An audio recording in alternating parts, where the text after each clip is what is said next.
If you learn new Spanish words like this, compartir, to share, el viento, the wind, el bigote, the mustache, you're probably having a hard time remembering them and actually using them in conversation.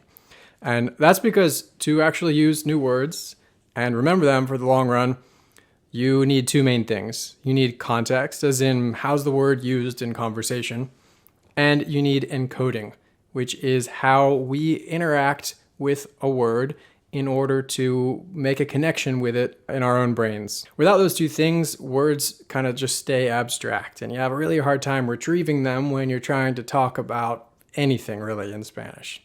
So with that in mind, for the rest of the video, we're going to talk about those two things, context and encoding, and how you can use them to learn more words, learn them faster, and remember them for longer. So let's take the Spanish verb poder, to be able to, poder. If you just learned this verb by itself in a list of some other common verbs in Spanish, like tener, to have, decir, to say, poder, to be able to, you're going to really struggle to actually use it in any kind of meaningful way in conversation. You might be able to start recognizing it, but actually producing it yourself and making sentences that make sense with it is going to be a struggle. If instead you learned the verb poder in the context of something like a normal life thing, like I can go with you. Puedo ir contigo. Puedo ir contigo. Well, all of a sudden you have poder, but it's already in a conjugated form. You might not even know how to conjugate any parts of the verb poder, and you can still say puedo ir contigo. And you can say it correctly, and everybody can understand you. If you go an extra step further and apply puedo to other contexts, make your own sentence with it, like puedo correr muy rápido. I can run very fast.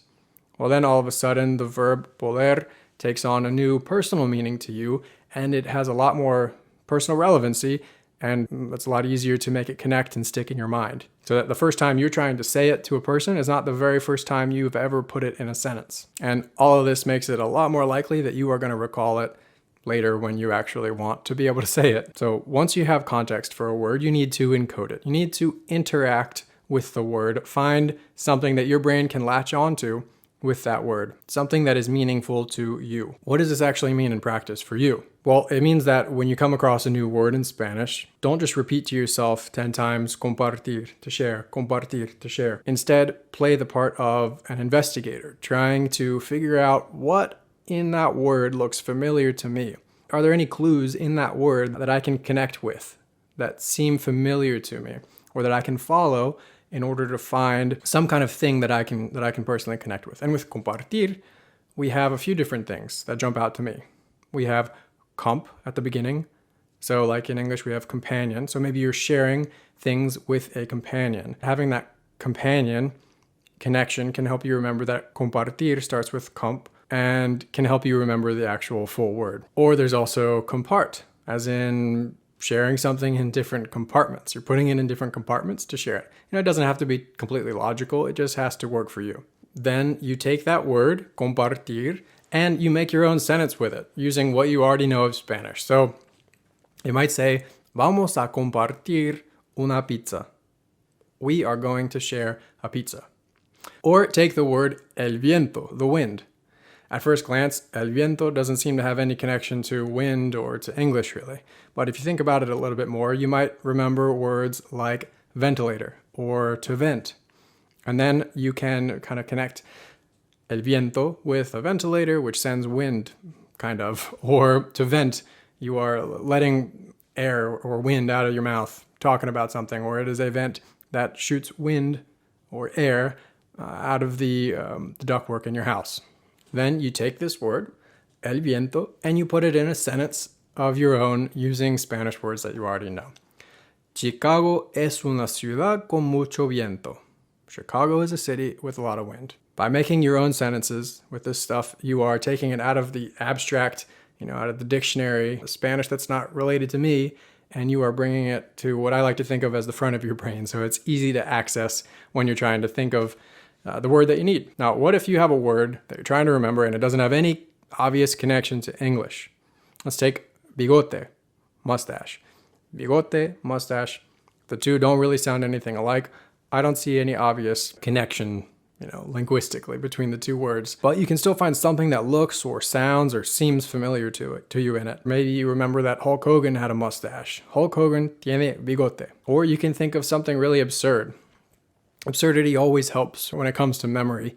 So if you can think of, maybe bigote, I say it a few times and I hear goat kind of sounds like it's in there. So maybe a goat has a mustache.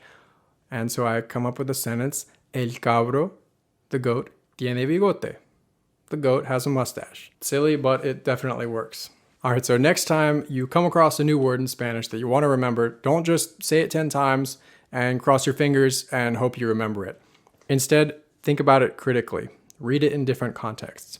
Find a personal connection of your own with that word. Make your own sentence with it. All this stuff takes effort, which is kind of a pain, but that's exactly what makes it helpful and makes the words stick and makes you actually be able to use them when you're trying to think of them. And it's a combination of this hard work and smart work that makes the things that you are learning right now in Spanish actually stick for the long run. Of course, you can't forget to review all this stuff that you're learning. Ideally, you can use a system like Anki, which helps make the review process pretty simple and takes the logistics out of trying to figure out when you need to review something. But you can also use a notebook if that's something that you're more comfortable with. And if you like this video and you want more videos like this one to help you with your Spanish, don't forget to subscribe.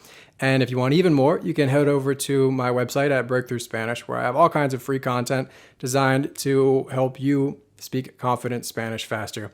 I even have a free course for beginners in conversational Spanish that I just put out that you can sign up for free at my website today. So check that out if you are interested, and otherwise, nos vemos en el próximo video. Thanks for watching.